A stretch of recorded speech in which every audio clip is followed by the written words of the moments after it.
All right, hello everyone. Welcome back to the Melanin Margin, the weekly chat show where conversations about race are never off the table. I'm your host, Quaviandre Williams. And I'm Daquan Wilson.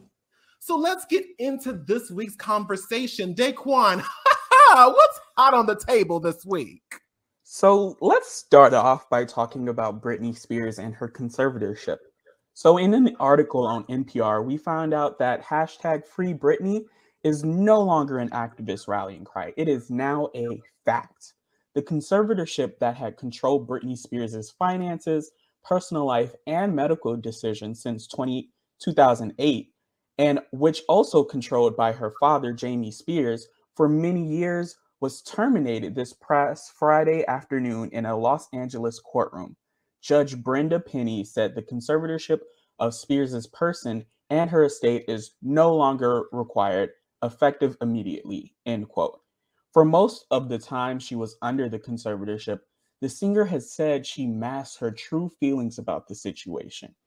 But she began speaking out publicly this summer, asking for the legal arrangement to be terminated. The conservatorship was split into two parts: the conservatorship of Spears' estate, which controlled all of her income and financial decisions, and the conservatorship of Spears' person, which was in charge of her health and well-being. Jamie Spears had been suspended as conservator of her estate in late September after the singer accused her father of exploiting her. Since then, the conservatorship of her estate had been placed with a certified public accountant named John Zabel, who will stay on briefly to transfer her assets into her trust. So I want to start off by asking, should this conservatorship have lasted 13 years? Absolutely not. I don't understand, where are the guidelines? Like, where is the Where forms? they at? Like, where I'm searching, I can't seem to find them. And it's really crazy to me because when I heard about this story, originally I didn't really understand what it was about, like why this conservatorship was a thing. Like, I thought it was more of like an agency where they represent Britney, but it's not like, her. I didn't realize how intense this conservatorship was. And so upon like researching this and really getting involved in it, for it to have lasted for 13 years and the guideline and the guideline being this person has this much control for 13 years, it's like most of the time when someone goes through a intense thing, because let's go back 13 years ago when Britney Spears was going through a very difficult time in her life.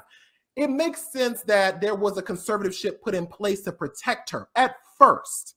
And I think I think at first I can understand why somebody be like, hey, we need to make sure that you don't make any rash decisions or do anything that could put you in harm's way or or do something that might hurt your finances or something like that, like any kind of reckless behavior, because when you're going through a very difficult emotional time, you're not thinking clearly. So you may do something that could effectively have way worse effects on the long hand. So on the long term. So I understand why it was put in place at first, but I think that the guidelines for it just were not there, because in no way should this have lasted for a whole 13 years. See, my idea was I thought that a conservatorship or something like this would be institutionalized for a couple of months or maybe a year, and I think that with Britney Spears's money and the way that she had, where she was in her career path at the time, especially, she could afford to have some intensive treatment therapy to get her through that difficult time. And I think that it's just frustrating to me because it's like, okay, a year, maybe 2 years of some therapy and getting her together, and then a slow return to her control. So like at first, we got you. And then it's like after a few months, then it comes to this and it comes to that. So I think that there was not a guideline period that let her know and that let them know, okay, this is you can only control, quote unquote, this person for a certain amount of time, or at least, and I wouldn't say control, I would say, direct or help lead this person for a certain amount of time before it returns to them. But I think that was just not the case. What do you think? I agree with you. I think that 13 years is ridiculous. Like, Yeah. it should not have lasted that long. I get, Britney has had a lot of things that she had to deal with. Like, imagine just like being that type of star where all the spotlight is on you everybody's like in your business for every single little thing, and you have all of that pressure on you all the time, that's going to do a lot of damage to you. So being able to like have something where, you know, you take some time off, you have somebody like Mhm. help you out during that time to like make sure you're not doing any rash decisions, because unfortunately we see this a lot of times with a lot of, you know, pop stars like that. When you think about all the different pop stars, like maybe like a Amy Winehouse, who had Yes. rose to stardom but could not handle it, and then Yeah. made a lot of different decisions for their health and finances that just wasn't good for them. So I completely agree. I think that, you know, if this was like, you know, a year, 2 years max, Yeah. and then afterwards maybe like another 6-month addendum if it wasn't going right, but it Yeah. should not have been like 13 years. It should have like a specific time limit to end, and you know, you go from there, because at the end of the day, Britney Spears is an adult and she should be able to make decisions on her own. You shouldn't treat her like a child. I think that was what was really problematic for me, is the fact that it was like, and also I heard that like there were times where she would have her own therapist say, "Hey, like do the questionnaire and ask me the questions to make me sure that I'm back sane and I'm back in a state of mind where I can actually handle the pressure that I'm being put under." And the therapist was like, "Yeah, girl, you're good." And then she went to bring this before a judge, and the judge was like, "No, we don't know." The judge denied the claims, and so it was really funny. It's not funny, but it's really weird to me that like this person says, "Hey, y'all, thank you for helping me during that tough time. I'm good now. Thank you for the assist, but I'm in a good place now. I think I'm ready to take things back into my own, my own autonomy again. I'm ready to receive my full autonomy again. I'm back in a better space now." And it just feels a little bit kind of, it's stupid to me that they would take this route and then not even allow her the opportunity to say, "Hey, I'm done. Like, I'm good here. It's my money. It's my life, and I'm Mhm. ready to be back in control of what I need to do. I appreciate the effort that you had for the time that you had it for, but that's done now. I'm in a better place." And there was never that conversation. At least I don't know if there was that conversation never had. And so there is a little bit of muddied waters and how long it was before Britney was like, "I'm good again and I'm ready to be back." So we don't know that specifically.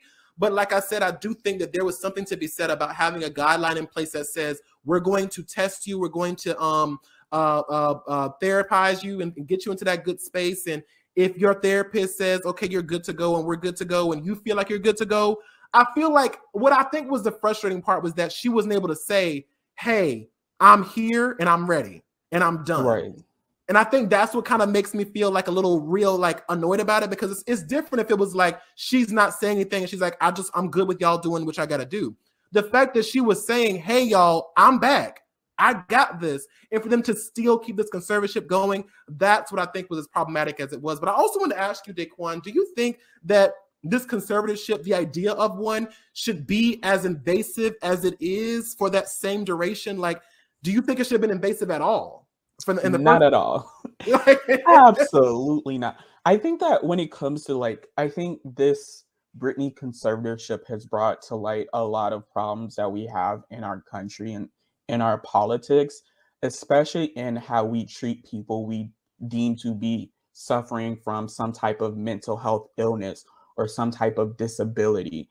Because there's plenty of different conservatorships that are happening to this day that are Yeah. just as invasive, but because it is you know, layperson instead of Britney Spears, it just kind of gets under the bridge. Like, who cares about it? But I think that conservatorships in general should not be invasive. If the point of it is to help a person who is going through something, whether that be mental illness or help somebody who has some type of disability, it should be something that, like I said, helps, not controls. So I think that in these conservatorships, there should be some type of agency that the person should have in order to like continue it. It should not go all into their lives where somebody controls everything about you. That's ridiculous. And that's what we're looking for, agency. I love how you brought that up, because like one of the things that I also found in this whole debate, in this whole conversation about whether or not this conservatorship is good for Britney or not, is that Britney also made claims about the conservatorship not allowing her to have kids. She said, and I quote, that I have an IUD inside of myself so I don't get pregnant. They don't want me to have any children anymore. She alleged this, but the facts are like, the fact that they're able to, because we don't know for a fact, they said it's allegedly, but I don't think that she would say it unless it was true. But and it just really baffles me that in this particular situation, they're able to dictate whether or not you have a IUD inside of your body. They're able to dictate whether or not, what kind of treatment you receive.